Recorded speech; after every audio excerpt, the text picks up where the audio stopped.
te également ñenn ñi jàppoon ne sax boobule dossier mënuñu ko tijjiwaat mais également li nga xamante ne ni moom moo jëm ci ni ko premier ministre Ousmane Sonko waxee tey jii comme moom ni mu ko sàkkoo dossier boobu nekk na li nga xamante ne ni mën nañ ko jël tijjiwaat ko wala yeneen dossier yi nga xamante ne ni yëpp moom bëgg na ko.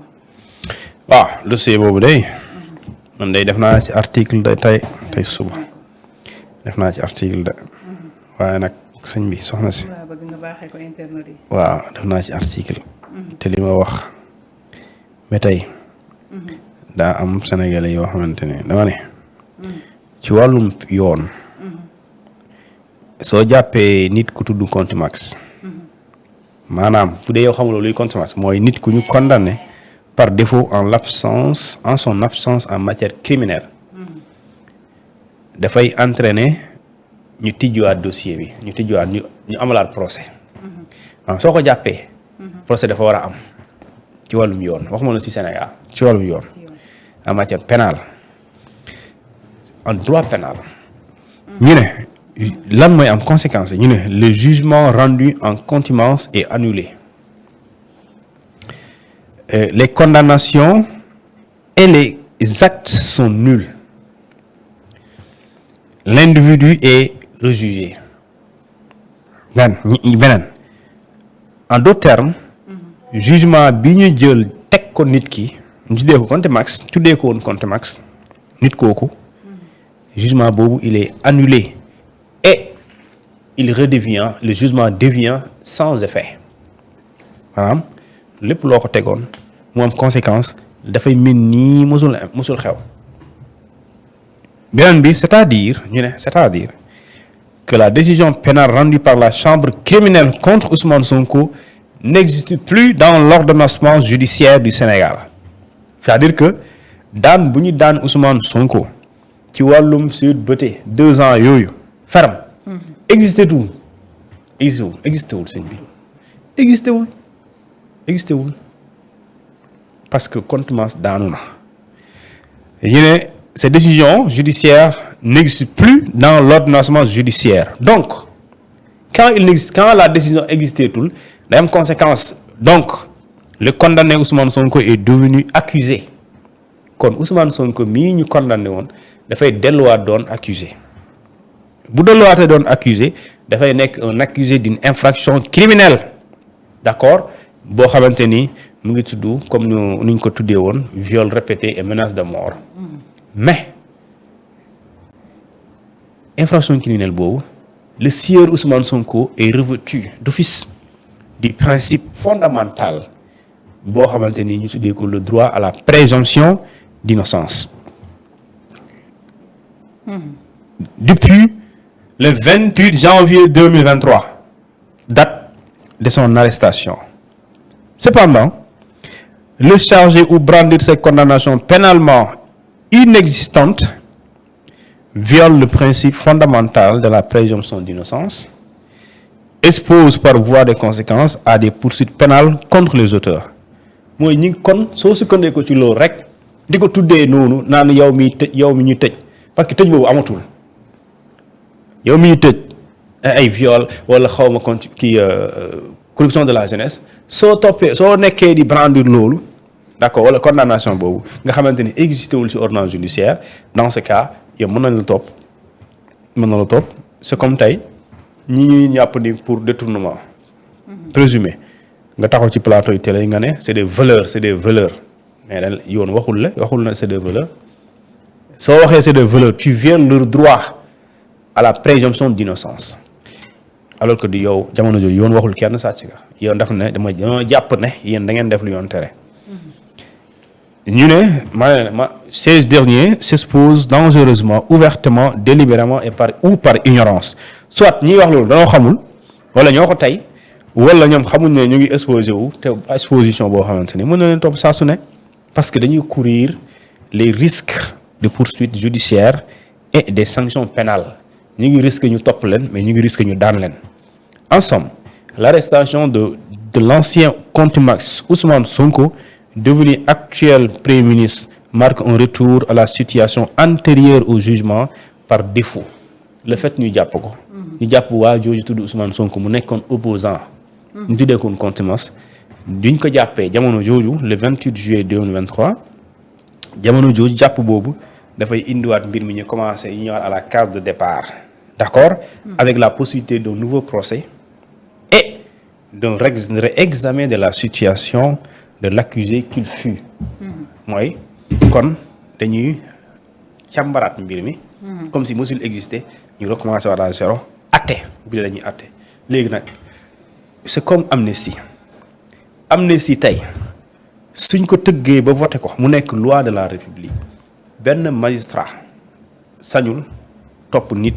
wala di déglu nit benn policier benn gendarme benn juge sañul di topp nit di atte nit wala bu koy condamné ci fait boo xamante dañ koo amnistier kenn sañu ko donc bu dee kenn sañu ko fii c'est un peu comme ça su dee dañoo jàpp contumace ñu bàyyi ko ñu jàpp ko plutôt contumace boobu tëpp ñu ne la sentence elle est nulle les jugements les condamnations les actes ils sont tous nuls sans effet mais amatoo droit nga taxaw ne waa ji dañ ko condamné pour lui parce que dañ ne su dee dañ koo jàpp rek toutes ces condamnations n'existent plus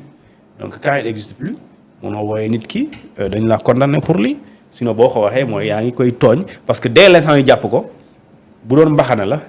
bi avant ñu koy jàpp dafa soloon mbaxana ak condamné mais buñ ko jàppee dafay simi mbaxana condamné bu mu sol mbaxana accusé léegi ko accusé mënoo permettre nga ne ko yow yaa def parce que su boo koy yaa def rek tu violes li ñu tuddee sa présomption d'innocence léegi soo koy wax buñ la toppee dañ lay buñ la bëggee topp dañ lay topp pour loolu léegi nag moo tax Sénégal ñun officiellement état bu Sénégal dafa war a am wax Sénégal yi Ousmane Sonko nekkul contumace parce que Ousmane Sonko ne vraiment nekkul contumace lu muy dëgg nekkul contumace bu dee contumace jamal jàpp ko primature contumace moom doo ko bàyyee muy wër contumace kenn du ko bàyyee muy wër léegi bu dee du contumace boo ko waxee tu es condamné pour corruption de la jeunesse violé nga li ñu tuddee le principe d'innocence la présomption d'innocence violé nga ko waaw violé nga ko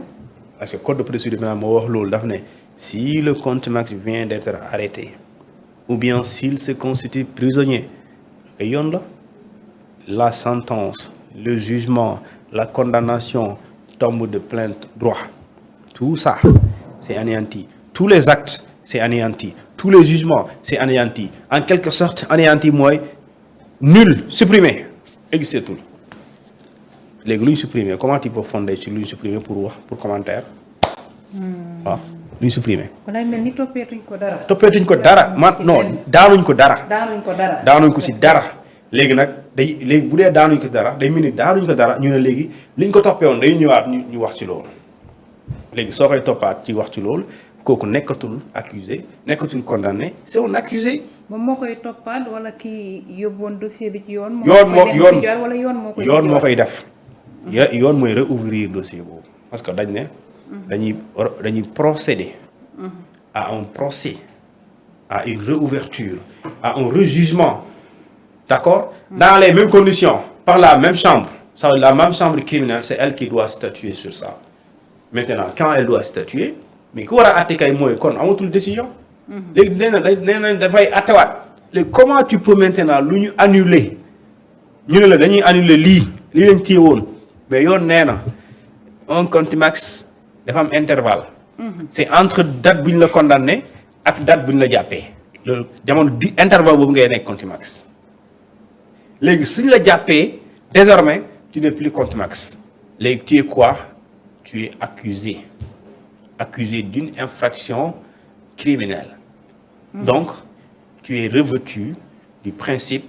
de la présomption d'innocence qui est fondamentale.